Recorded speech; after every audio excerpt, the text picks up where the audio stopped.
Hello everyone, welcome back to my channel. आज की video का टॉपिक तो आप जान ही गए होंगे वीडियो का टाइटल देखकर। ये वीडियो आप लोगों के लिए बहुत ज़्यादा इंपॉर्टेंट होने वाली है, क्योंकि इस वीडियो में मैं आप लोगों के साथ कुछ ऐसे पॉइंट्स शेयर करने वाली हूँ जिससे आप लोग फाइनेंशियली इंडिपेंडेंट हो सकते हो एट एन अर्ली एज। मैं आप लोगों को एक चीज़ पूछना चाहूँगी कि फाइनेंशियल इंडिपेंडेंसी का मतलब आप लोगों के लिए क्या है। डिफरेंट लोगों के लिए इस टर्म का मतलब डिफरेंट होता है।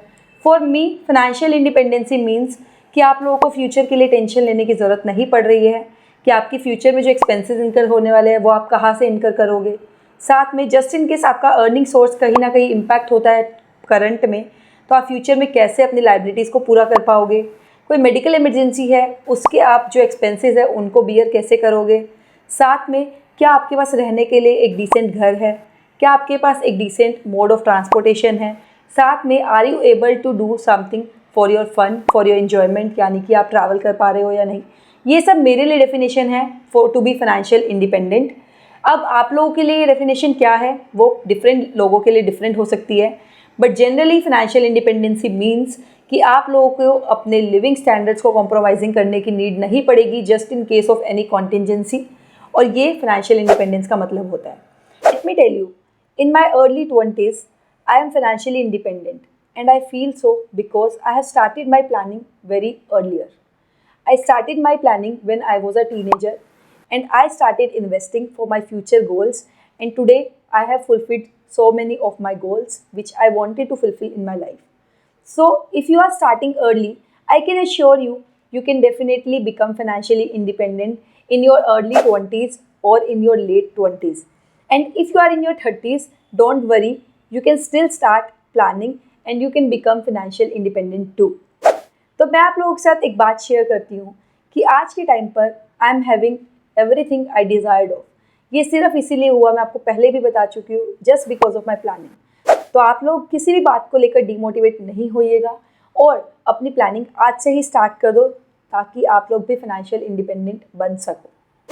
तो चलिए आज की वीडियो स्टार्ट करते हैं, एंड मैं आपके साथ कुछ ऐसे पॉइंट्स शेयर करती हूँ जो आप लोगों को भी हेल्प करेंगे फाइनेंशियल इंडिपेंडेंट होने में। तो सबसे पहले आप लोगों को पता होना चाहिए 50:30:20 का रूल।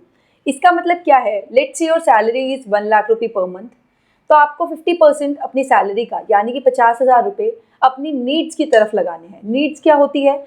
आपकी बेसिक क्लोथिंग, फूडिंग, शेल्टर और बाकी जो आपकी बेसिक नीड्स होती है, लाइक अगर यू आर हैविंग किड्स तो उनकी स्कूलिंग का जो भी एक्सपेंस है और बाकी जो भी एक्सपेंस है आपके रोज़मर्रा के, वो होती है आपकी बेसिक नीड्स जिनको आप टाल नहीं सकते। You can't avoid those expenses in your life.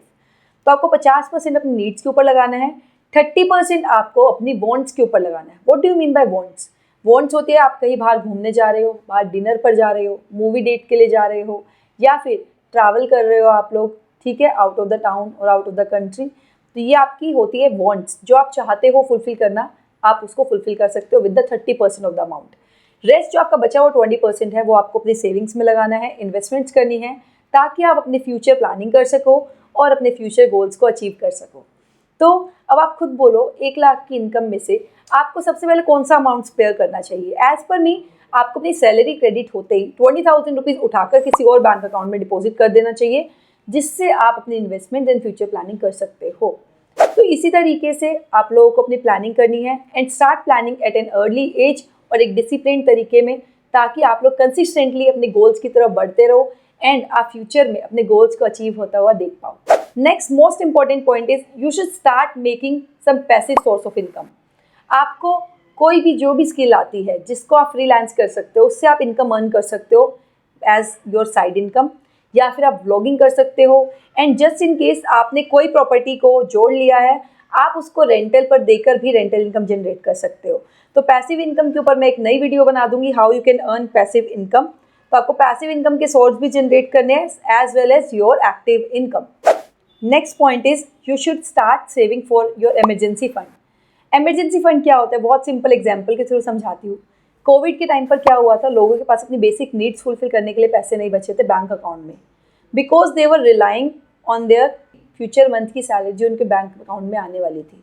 But आप लोगों के पास कम से कम 6 से 12 महीने का नीड्स का पैसा आपके बैंक अकाउंट में लिक्विड फॉर्म में ज़रूर होना चाहिए, just in case there is some contingency, you can withdraw that amount and you can earn your living. तो इसीलिए आप लोगों को क्या करना है, लेट से आपकी 50,000 रुपीज़ पर मंथ के नीड्स है, तो 50,000 इंटू 6 3 लाख और मैक्सिमम 6 लाख, 3 to 6 लाख के बीच में आपके बैंक में पैसा होना चाहिए, जो आप किसी भी इमरजेंसी के केस में निकाल कर यूज़ कर सकते हो, अपने घर का खर्चा चला सकते हो। तो ये आपको कहाँ से सेव करना है, कोशिश करिए आप अपनी स्टार्टिंग में वॉन्ट्स का जो पैसा जो 30,000 था उसमें से थोड़ा थोड़ा कम करना स्टार्ट करिए, ताकि आप 3 से 6 लाख का एक लमसम अमाउंट सिक्योर कर सको अपनी इमरजेंसी फंड के लिए, और साथ में सेविंग्स वाला जो 20,000 का अमाउंट था उसमें से भी आप फंड्स निकाल के अपना ये पैसा एक्यूमुलेट कर सकते हो। And this is very important, क्योंकि आपके माइंड से एक बहुत बड़ा बर्डन शिफ्ट हो जाएगा कि जस्ट इन केस आपकी जॉब में कुछ इशू आता है, आपके बिजनेस में कुछ इशू आता है, तो आप अपनी फैमिली को चला सकते हो अच्छे से। You don't have to ask money और you don't have to borrow money for someone else to earn your living. Next is आपको मेडिकल इंश्योरेंस ज़रूर लेना चाहिए, मेडिक्लेम ज़रूर लेना चाहिए। रीज़न ये है कि अगर आपकी फैमिली में या आपको कोई भी मेडिकल इमरजेंसी आती है, अगर आप किसी भी रेप्यूटेड प्राइवेट हॉस्पिटल में जाओगे, मिनिमम आपका 50,000 से 1 लाख रुपए का एक्सपेंडिचर हो जाना है। एंड अगर आपके पास फंड्स नहीं है, आपको एक मेंटल प्रेशर बिल्डअप होता रहेगा कि जस्ट इन केस किसी को कोई परेशानी हो जाती है तो आप वो अमाउंट कहाँ से लेकर आओगे। आप अपने लिविंग स्टैंडर्ड के साथ भी कॉम्प्रोमाइज़ नहीं करना चाह रहे हो, इसीलिए आपको क्या करना पड़ेगा, मेडिकल इंश्योरेंस में इन्वेस्ट करना पड़ेगा। जनरली अगर आप हस्बैंड वाइफ और साथ में आपका एक छोटा बच्चा है, तो साल का जो आपका मेडिक्लेम का प्रीमियम होगा 10 से 15,000 के बीच में फ्लक्चुएट करेगा फॉर 5 to 8 लाख रुपीज़ का सम एश्योर्ड। तो इसीलिए आपको मेडिकल इंश्योरेंस ज़रूर लेना है, क्योंकि आपके माइंड से एक बहुत बड़ा बर्डन शिफ्ट हो जाने वाला है, और साथ में आपको just in case of an medical emergency आपको टेंशन नहीं लेनी पड़ेगी कि आपको ये एक्सपेंडिचर कहाँ से इनकर करना होगा। Next is you should definitely take a term insurance.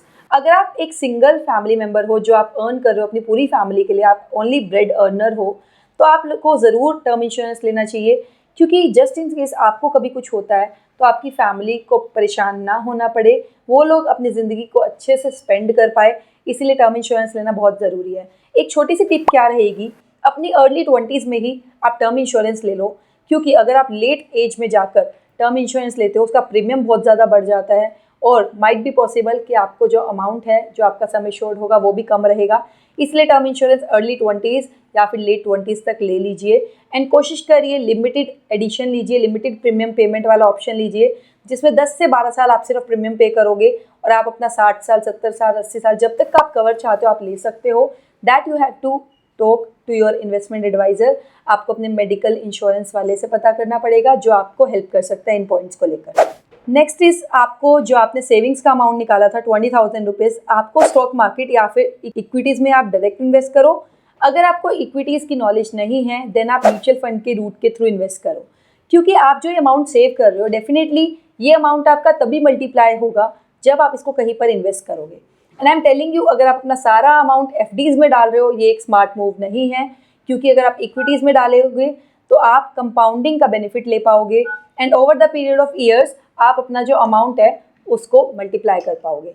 इसीलिए अपना किसी भी रूट के थ्रू इन्वेस्ट करिए इक्विटीज़ में, ताकि आप भी अपनी जो ग्रोइंग इकोनॉमी है उसमें बेनिफिट ले सको। Next is you should make a retirement plan, कि जो भी आप इन्वेस्टमेंट्स कर रहे हो या तो इक्विटीज़ में या फिर एफडीज़ में या फिर सोवरन गोल्ड बॉन्ड्स में या फिर पीपीएफ में या फिर नेशनल पेंशन स्कीम में, ताकि आप अपने लिए एक सेफ रिटायरमेंट प्लान कर सको और जो आपके डिज़ायर्ड गोल्स है वो आप अपने रिटायरमेंट के टाइम पर फुलफिल कर सको। और अगर आप ये सब चीज़ें करते हो आप लोगों को लगेगा कि आप लोग फाइनेंशियली फ्री हो and you can live your life happily, and आप अपने कोर पर फोकस कर पाओगे, क्योंकि जितने भी आपकी छोटी छोटी टेंशनें हैं फाइनेंस को लेकर वो सब आप दूर कर देने वाले हो। बट मेक श्योर आप इन सब पॉइंट्स को फॉलो कर रहे हो। Last but not the least, आप लोगों को बजटिंग करनी सीखनी होगी कि किस तरीके से आप अपना एक्सपेंडिचर को बजट कर सकते हो, एक्सपेंडिचर को आप कहाँ पर कम कर सकते हो, कहाँ पर नीड है कहाँ पर नहीं है, वो आप लोगों को खुद से देखना पड़ेगा, जिससे आप एडिशनल 5 to 10% की सेविंग्स कर पाओगे अपनी टोटल इनकम में से।